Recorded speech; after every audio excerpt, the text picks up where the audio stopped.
సిద్దిపేట జిల్లా Husnabad Reliance mart లో వస్తువులను తినుబండారాలను మున్సిపల్ అధికారులు తనిఖీ చేశారు. మార్ట్ లో గత 2 రోజుల క్రితం బూజుపట్టిన పన్నీర్ను అమ్మారని ఓ వినియోగదారుడి ఫిర్యాదుతో తనిఖీలు చేపట్టారు.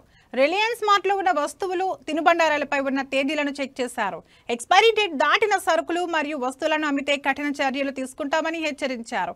నన్నే శ్రీనివాస్ అనే వినియోగదారుడికి బూజుపట్టిన పన్నీర్ విక్రయించినందుకు మార్ట్ కు వారికి అధికారులు 30,000 రూపాయల జరిమానా విధించారు.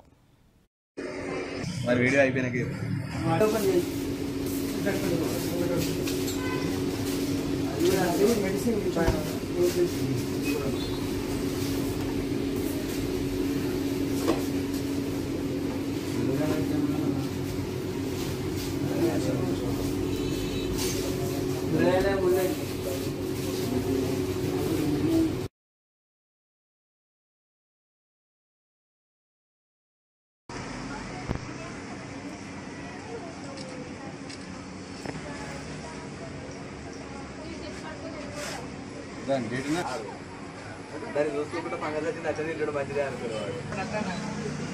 అరే ఇది కూడా అట్లా ఉన్నది కాదు. ఇగో 15 నిమిషాలు